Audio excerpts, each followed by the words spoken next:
ನಮಸ್ತೆ ಎಲ್ಲರಿಗೂ. ನಾನು ಇವತ್ತು ಬೇಲ್ಪುರಿನ ಮಾಡ್ತಾಯಿದ್ದೀನಿ. ಸ್ಟ್ರೀಟ್ ಸ್ಟೈಲಲ್ಲಿ ಬೇಲ್ಪುರಿನ ಮಾಡ್ತಾಯಿದ್ದೀನಿ. ಮನೆಯಲ್ಲಿ ಸಿಂಪಲ್ಲಾಗಿ ತುಂಬ ರುಚಿಕರವಾಗಿ ಮಾಡ್ಕೋಬೋದು. ಮಾಡೋದು ಮಾತ್ರ ತುಂಬಾ ಸುಲಭ ಇದೆ. ಇದರ ಜೊತೆಗೆ ಸ್ವೀಟ್ ಚಟ್ನಿ ಮತ್ತು ಖಾರದ ಚಟ್ನಿನ ಯಾವ ರೀತಿ ಮಾಡೋದು ಅಂತ ಹೇಳಿಕೊಡ್ತಾ ಇದ್ದೀನಿ. ತುಂಬಾ ರುಚಿಯಾಗಿರುತ್ತೆ. ನೀವು ಸ್ಟ್ರೀಟಲ್ಲಿ ಯಾವ ರೀತಿ ಇರುತ್ತೆ ಅದೇ ರೀತಿ ನೀವು ಮನೆಯಲ್ಲೇ ಮಾಡ್ಕೋಬೋದು. ಮಾಡೋದು ಮಾತ್ರ ತುಂಬಾ ಸಿಂಪಲ್ಲು, ಟೇಸ್ಟ್ ಮಾತ್ರ ಅದ್ಭುತವಾಗಿರುತ್ತೆ. ಮಕ್ಕಳಿಂದ ಹಿಡಿದು ದೊಡ್ಡವರಿಗೂ ತುಂಬಾ ಇಷ್ಟ ಆಗುವಂಥ ಬೇಲ್ಪುರಿನ ಮನೆಯಲ್ಲೇ ಯಾವ ರೀತಿ ಮಾಡೋದು ಅಂತ ನೋಡೋಣ ಬನ್ನಿ. ಮೊದಲದಾಗಿ ನೋಡಿ, ನಾನು ಇವಾಗ ಖಾರ ಚಟ್ನಿ ಮಾಡ್ತಾಯಿದ್ದೀನಿ. ಖಾರ ಚಟ್ನಿ ಮಾಡೋಕ್ಕೋಸ್ಕರ ಪುದೀನ, 5ರಿಂದ 6 ಹಸಿಮೆಣಸಿಕಾಯಿ, ಶುಂಠಿ 2 ಪೀಸು, ಕೊತ್ತಂಬರಿ,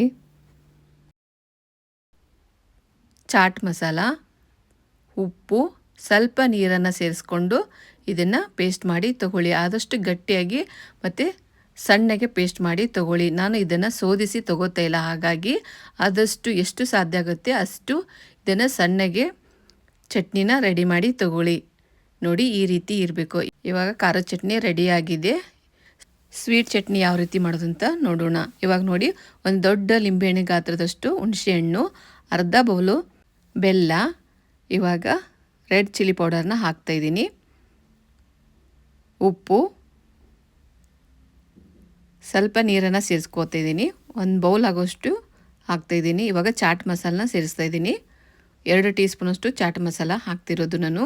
ಇವಾಗ 1 ಬೌಲಷ್ಟು ನೀರನ್ನು ಸೇರಿಸಿ ಇದನ್ನು ಒಂದು 5 ನಿಮಿಷ ಚೆನ್ನಾಗಿ ಕುದಿಸ್ಕೋಬೇಕು. ಬೆಲ್ಲ ಕರಗಬೇಕು ಮತ್ತು ಹುಣಸೆಹಣ್ಣು ಚೆನ್ನಾಗಿ ಮೆತ್ತಗಾಗಬೇಕು. ಅಲ್ಲಿ ತನಕ ಒಂದು 5ರಿಂದ 6 ನಿಮಿಷ ಚೆನ್ನಾಗಿ ಕುದಿಸಿ ತಗೊಳ್ಳಿ. ನೋಡಿ, ಇವಾಗ ಈ ರೀತಿ ಆಗಿದೆ. ಅಲ್ಲಿ ತನಕ ಕುದಿಸಿ ತಗೋಬೇಕು. ನೋಡಿ, ಬೆಲ್ಲ ಕರಗಿದೆ. ಆರಿದ ನಂತರ ಮಿಕ್ಸರಿಗೆ ಹಾಕಬೇಕು. ಇದನ್ನು ಮಿಕ್ಸರ್ ಜಾರಿಗೆ ನೋಡಿ, ಇವಾಗ ಆರಿದೆ ಕಂಪ್ಲೀಟಾಗಿ. ಇವಾಗ ಜಾರಿಗೆ ಹಾಕ್ತಾಯಿದ್ದೀನಿ. ಇವಾಗ ಸ್ವಲ್ಪ ನೀರನ್ನು ಸೇರಿಸ್ಕೊಂಡು ಇದನ್ನು ಆನ್ ಆಫ್ ಮಾಡಿ ತಗೊಳ್ಳಿ. ಇವಾಗ ಸ್ವೀಟ್ ಚಟ್ನಿ ರೆಡಿಯಾಗಿದೆ ನೋಡಿ. ಇದನ್ನು ನಾನು ಸೋದಿಸಿ ತೊಗೋತಾ ಇದ್ದೀನಿ ನೋಡಿ. ಯಾಕಂದರೆ ಇವಾಗ ಹುಣಸೆಹಣ್ಣು ಇರುತ್ತೆ ಮತ್ತು ಬೆಲ್ಲದಲ್ಲಿ ಏನಾದರೂ ಇರುತ್ತೆ, ಹಾಗಾಗಿ ನಾನು ಇದನ್ನು ಸೋದಿಸಿ ತೊಗೋತಾ ಇದ್ದೀನಿ ನೋಡಿ. ಹುಣಸೆಹಣ್ಣು ನಾವು ಡೈರೆಕ್ಟಾಗಿ ಕುದಿಸ್ಕೊಂಡಿರೋದ್ರಿಂದ ಈ ರೀತಿ ಸೋದಿಸಿ ತೊಗೋಬೇಕಾಗತ್ತೆ ನೋಡಿ. ನೀವು ಬೇಕಂದರೆ ಇನ್ನೊಂದು ಸ್ವಲ್ಪ ನೀರನ್ನು ಸೇರಿಸ್ಕೋಬೋದು. ಇವಾಗ ನಾನು ಚಾಟ್ ಮಸಾಲನ ಹಾಕ್ತಾಯಿದ್ದೀನಿ. ಸ್ವಲ್ಪ ಇಷ್ಟ ಇದ್ದರೆ ಹಾಕೋಬೋದು. ನಾವು ಇವಾಗ ಕುದಿಯುವಾಗ ಸ್ವಲ್ಪ ಚಾಟ್ ಮಸಾಲನ ಹಾಕಿದ್ದೀನಿ. ನೀವು ಇಷ್ಟ ಇದ್ದರೆ ಮತ್ತೆ ಹಾಕೋಬೋದು, ಇಲ್ಲಾಂದರೆ ಸ್ಕಿಪ್ ಮಾಡ್ಕೋಬೋದು. ನೋಡಿ, ಈ ರೀತಿ ಇರಬೇಕು. ಇವಾಗ ಸ್ವೀಟ್ ಚಟ್ನಿ ರೆಡಿಯಾಗಿದೆ ನೋಡಿ. ಇಷ್ಟು ಗಟ್ಟಿ ಇರಬೇಕು, ತುಂಬ ತೆಳ್ಳಗೆ ಮಾಡ್ಕೋಬಾರ್ದು. ಇವಾಗ ರೆಡಿಯಾಗಿದೆ ನೋಡಿ. ಇವಾಗ ನಾನು ಒಂದು ಕಡಾಯಲ್ಲಿ ಎಣ್ಣೆಯನ್ನು ಬಿಸಿ ಮಾಡಿ ತೊಗೊಂಡಿದ್ದೀನಿ ನೋಡಿ. ರೆಡ್ ಚಿಲ್ಲಿ ಪೌಡರ್ನ ಹಾಕ್ತಾಯಿದ್ದೀನಿ. ಎಣ್ಣೆ ಕಾಯಿಸಿ ಆರಿದ ನಂತರ ಹಾಕೋಬೇಕು ನೋಡಿ. ಸ್ವಲ್ಪ ಲೈಟಾಗಿ ಬಿಸಿ ಇದ್ದರೆ ಏನೂ ಆಗೋಲ್ಲ. ಇವಾಗ ನೋಡಿ, ಕರೆಕ್ಟಾಗಿ ಮಿಕ್ಸ್ ಮಾಡಿ ತಗೊಳ್ಳಿ.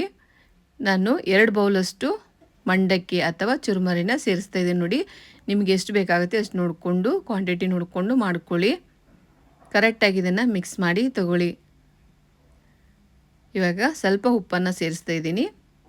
ಇವಾಗ ಆಲ್ರೆಡಿ ನಾವು ಸ್ವೀಟ್ ಚಟ್ನಿ ಮತ್ತು ಖಾರ ಚಟ್ನಿಯಲ್ಲಿ ಉಪ್ಪನ್ನು ಸೇರಿಸಿದ್ದೀವಿ, ಹಾಗಾಗಿ ನೋಡಿಕೊಂಡು ಹಾಕ್ಕೋಬೇಕಾಗುತ್ತೆ.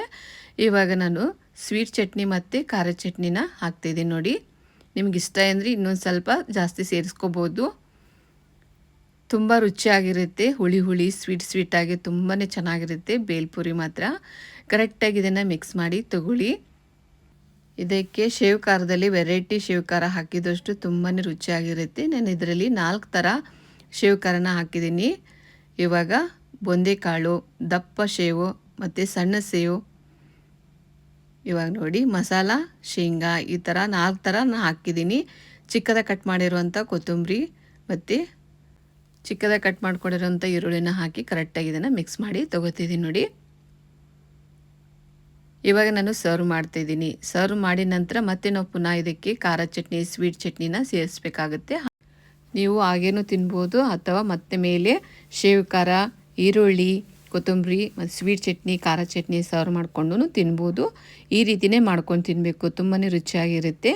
ಇವಾಗ ನೋಡಿ, ನಾನು ಸ್ವೀಟ್ ಚಟ್ನಿ, ಖಾರ ಚಟ್ನಿ ಮತ್ತು ಖಾರ ಎಲ್ಲ ಥರ ಖಾರ ಹಾಕ್ತಾಯಿದ್ದೀನಿ. ಮೇಲೆ ಚಿಕ್ಕದಾಗಿ ಕಟ್ ಮಾಡಿರುವಂಥ ಕೊತ್ತಂಬರಿ ಮತ್ತು ಈರುಳ್ಳಿನ ಹಾಕ್ತಾಯಿದ್ದೀನಿ. ಇದು ಮಾತ್ರ ಚಿಕ್ಕವರಿಂದ ಹಿಡಿದು ದೊಡ್ಡವರಿಗೆ ಮಾತ್ರ ತುಂಬಾ ಇಷ್ಟ ಆಗುತ್ತೆ. ನೋಡಿ ಸಖತ್ತಾಗಿರುವ ಬೇಲ್ಪುರಿ ರೆಡಿಯಾಗಿದೆ ನೋಡಿ.